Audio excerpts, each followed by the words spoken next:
Thinking about social inclusion and the fact that 20% of ESF is intended to be earmarked for social inclusion work, that's in the Commission's proposals.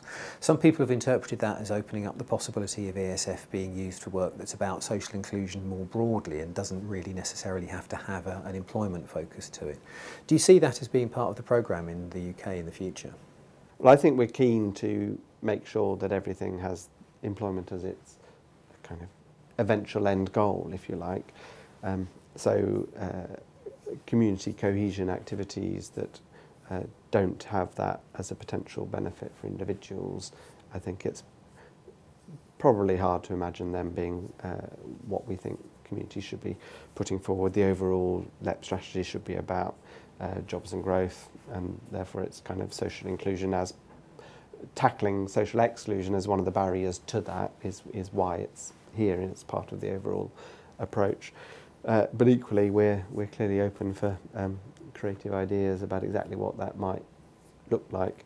And there are barriers that people face that when you tackle them, they have a kind of social inclusion and an employment outcome. So if you help people with ESOL, English as a second language, then clearly they're going to be able to integrate more to their local community, but also they're going to be more likely to compete for jobs.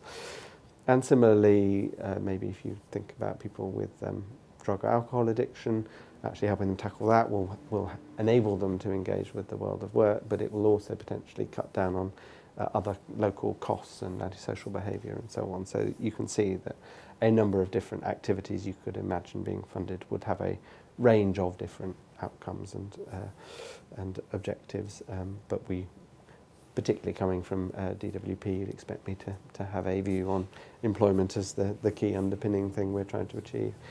And I think in that regard, we're pointing people in the guidance towards the government social justice strategy, because that explains the government's thinking about how some of those deep-rooted problems need to be tackled at local level in order to enable people to make the most of their potential. The possibility of ESF and ERDF being more closely aligned has been something that's appeared in lots of programmes in the past. Do you think there really is a significant chance that it might be different under the new programme, under these new proposals?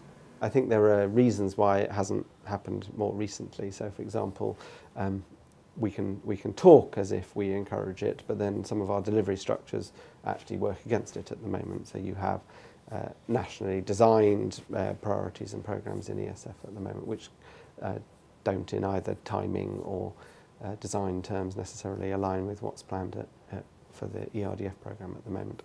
So having the single body doing that thinking in the first place should make that those barriers less likely. You talk about the voluntary sector there and social inclusion and so on. Community grants have been really quite successful under the current programme, very small packets of money being given to local organisations. Do you see that as being part of the new programme as well? When I've been having these discussions with people, quite often we get onto the delivery mechanism first, and I'm very keen that LEPs think hard about what their local priorities are, what their local issues are, what the people who live there need first, before then worrying about delivery mechanisms and exactly how the funding goes out the door. But I certainly think it's hard to imagine a system that doesn't have a framework that allows small amounts of money to be provided to local organisations. I'm keen, though, that that's part of an overall strategic approach, if you like. So we don't want small-scale random investments. We want to be sure that the things we're doing add up together to make a coherent whole, and that they will deliver the goals in the LEP plan. So what will happen from here on in? The programme's in the process of being developed and you're sending guidance to LEPs soon. Where are the opportunities for people to contribute to that process? What should they do now if they want to have their voice heard?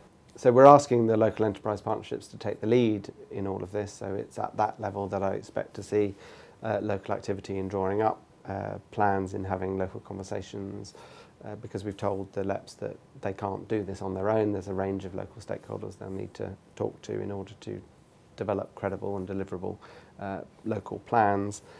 So there will definitely be opportunities for organisations who have a local role in setting strategies to influence what goes in those and be involved in those conversations. We haven't set a blueprint about exactly how that will work, so it will differ from area to area. For many organisations, their involvement will actually come when we get to delivery, and that's still some time away. Although the programme starts officially in 2014, we won't have actually agreed the operational programmes, the partnership agreement with the Commission until probably the middle of 2014 at the earliest is our best guess at the moment. We have a Council agreed budget, but the European Parliament have raised objections to it, so that's the first point in the road. We then need the regulations to be finalised, and then we need the negotiations with the Commission on the partnership agreement and the operational programmes. And then there's the process of actually getting up to speed and getting procurement, for example, in place. So it's not likely that there'll be actual spend on the programme until the back end of calendar 2014, probably at the earliest, although if we can accelerate that, clearly we will. Angus, thank you very much indeed for your time. Oh, thank you.